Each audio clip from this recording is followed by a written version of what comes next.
Hello and welcome to Panthy the Geek. You join us for another unboxing video. The Plague Burst Crawler. It's been a couple of weeks since our last video actually. We've not disappeared, we've just been on a little bit of a break. We've not been able to buy everything from the Death Guard release just for cost reasons. But I couldn't not get this. And there's another model you might see at Halloween time. Which I couldn't resist either, but stay tuned for that. But for today, we're going to unbox and build the Plague Burst Crawler. So there is the front of the box. There is the rear of the box. Looks like a mechanicalised slug. Sort of like a cross between a slug and like a trilobite. Do you know what I mean? I think so. That's what it reminds me of because of the shape of it, like the shell at the front and tapers off. Tapers off, yeah. I like it actually. It's a bit different. Characterful. Yeah, I think it's a bit different. I like it. Entropy cannon, plague spitter, those are the options. Heavy slugger and a rot hail volley gun. I'm already liking the sound of the entropy cannons and the rot hail volley gun. Yeah. To be fair. But we'll see what we can do. From the pictures, it looks like there's only the barrels that are different. If so, it might be an easy magnetise or pin. We'll see. Right, let's get this plastic off this box. There we go. It's been torn off. Ripped, shredded. Scythed. There we go. Death Guard stuff. Right. Was Morty like me with sign? Yes. That's nice of him. It was. I can't stand it. Boom. So, one sprue there. We have, obviously the front of the doors are there.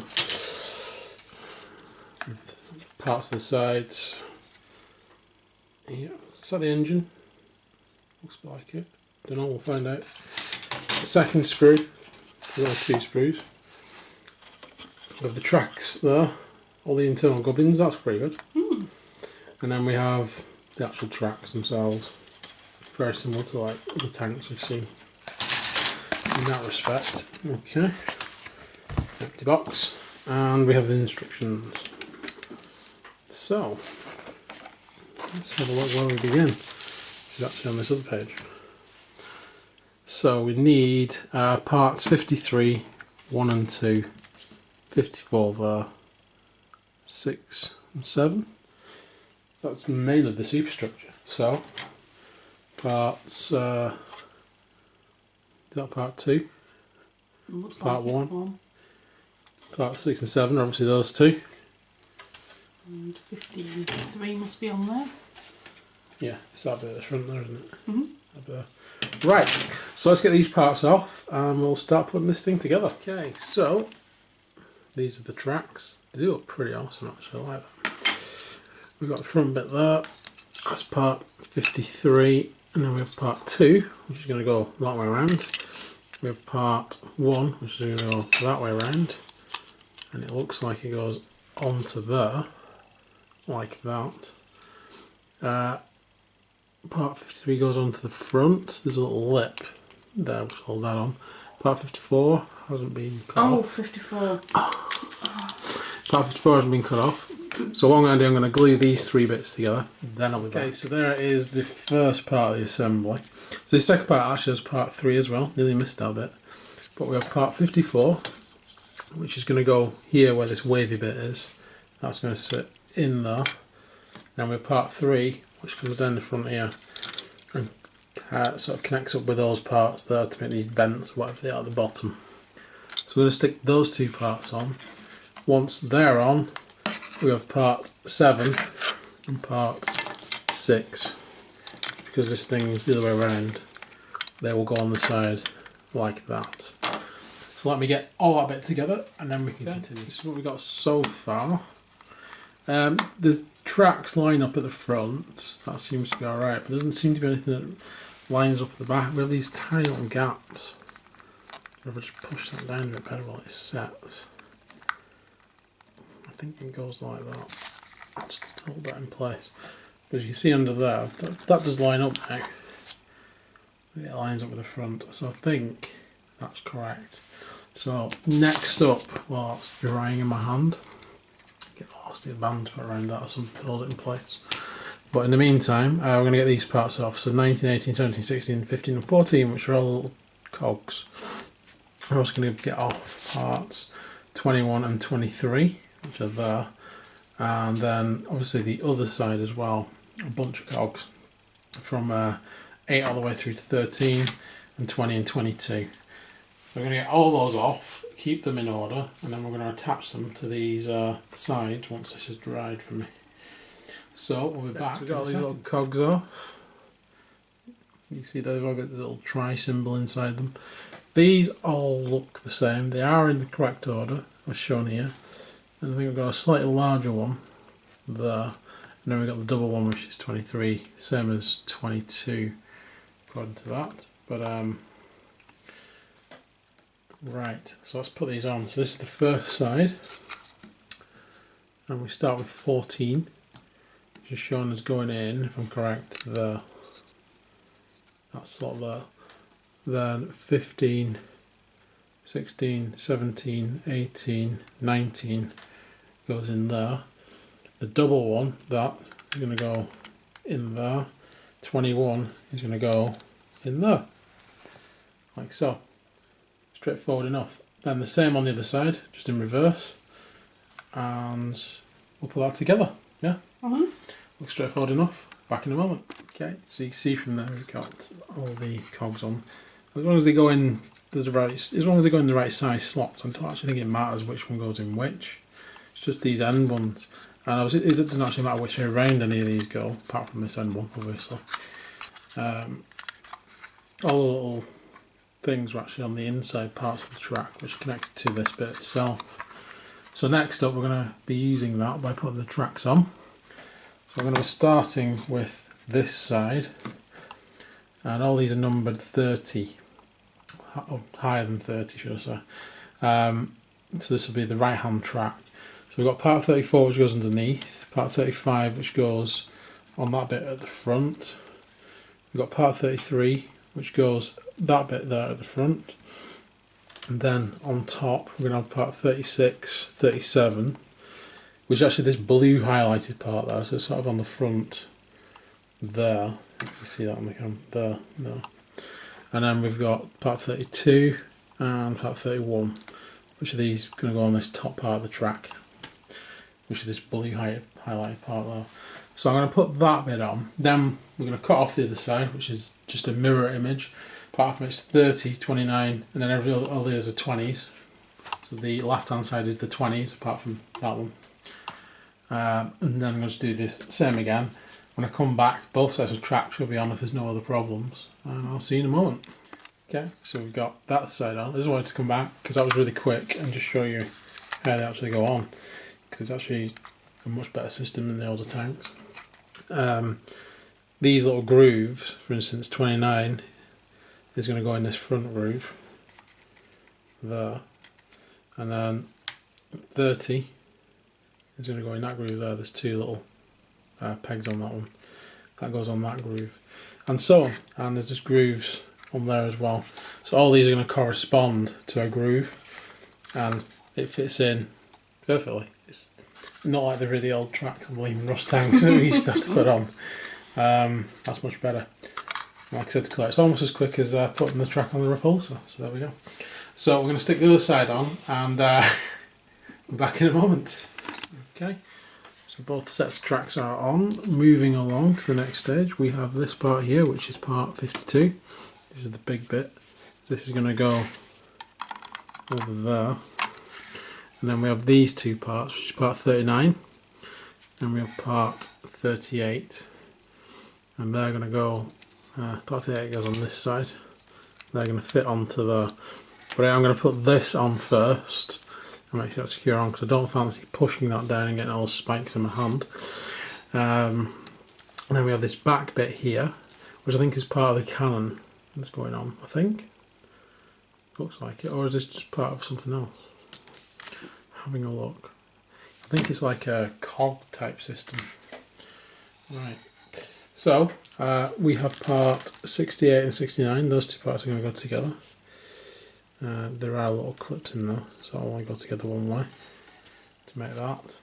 That goes in the middle of the next bit, which is part 64 and part 70. And that's going to go in the back of this. So let's get all these parts done and then we shall return. Okay, so we've got the spikes on, they went on no trouble. We've built this little cog thing, and to show you where this goes, covered in glue. Using a thicker glue, and it's gone all stringy. I'm going to use a thinner glue than this. So you have these little lips there with these little holes in by the side. That's going to go over these parts here. That's going to fit on there like that. So I'm going to glue that on, and then we're going to move on to the next stage, which Claire's already started cutting off. So this is the first of the weapons, which consists of 40A, 40B, which makes this a little bit here. Those two parts are just going to go together. And that slots into that hole at the front there, this little archway. And then the weapons that we have 41, which is the rot gun thingy-majig, and then we have the heavy slugger, which is part 5 and part 4. And those two parts just stick together, and then you've got an option of which one to put on. So I'll be back in a minute to look at this, and for now I'm going to stick that bit on. And what we'll also do, get these side bits, part 55 and 56, because those just stick onto the sides of this track, covering up some of the detail, unfortunately. But I suppose you could always leave them off, maybe. Let's have a look at that. Okay, so we'll be back in a moment.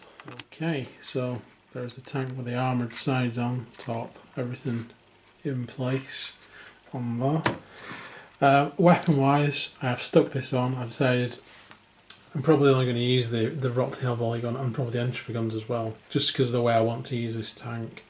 And I just thought for ease, I'm just going to stick it together. But it'd be quite easy either to put a pin in, because it's literally just the barrel, or a magnet if you've got it in there. And then what you do is there's a little indentation on there. You just have to match up that bottom part with that, regardless of which one you put in. As it is, this one's just going to go in there. So I'm going to glue that in place. So the next part is the Plague Burst Mortar. So that consists of all these bits down here, which I thought was engine parts to begin with, but they're not. We have 60 and 61, and then we have 62, which is going to go in the middle of those two once they're together. We have the outer part, which is those two parts, 59 and 58. They're going to go on there. We have two little cogs, which fit into those slots there. Then we have these, which are the parts that are going to hold it up. They're going to go on to either side, and that's going to slot into those two lines you can see in there, the last of those holes. That's going to slot into there. So I'm going to glue all this together, put that on, and then we can move on. Okay, so this is the monstrosity so far.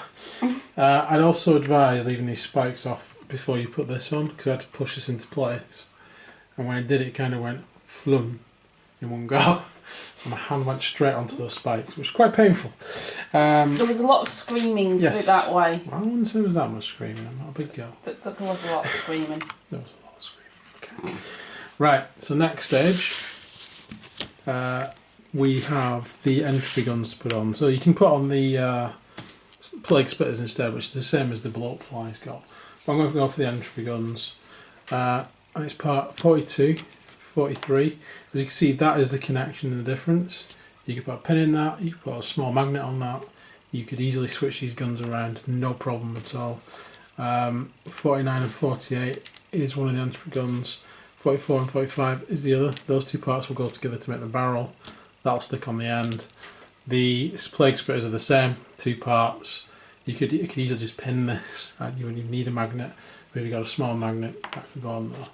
So I'm going to put those together, then these are going to go onto these side sponsons. So if you were going to leave this off, you probably need some sort of, either cut these sponsons out and plug them into the hole, or find another way to attach these. But that's a sponson there, there's just a little block peg, that sits on there, they're going to go on. And then finally, we have the dozer blade, which you can see has 2 attachments either side, and they should fit onto, they do quite well, just need to glue that. They fit onto there, and these 2 little hole bits are going to line up with those, hopefully. So let's stick this together, and then I think that's it. We should be back with the final tank. And there we go, finished. There's a few bits I'd like to tidy up on this, just with the file. Other than that, that's done. And this bit doesn't move, just for that's a bit loose, but this bit doesn't move. These cogs don't move. That bit doesn't move around or anything. It's not designed to do so. One thing I will say is this front plate, one of the very first pieces we put on, make sure when you glue that on that this is forward a bit. It's actually a bit higher than it should be. It's a bit pushed in, a bit more than it should be. But it's right at the beginning. I can't go back and change that now. So make sure when you do your very front plate that it's a bit more level. Because it doesn't quite match up with the holes that are in the back of this dozer blade. It's not noticeable because it's behind the dozer blade, and it doesn't really matter on this one because I'm fine with that.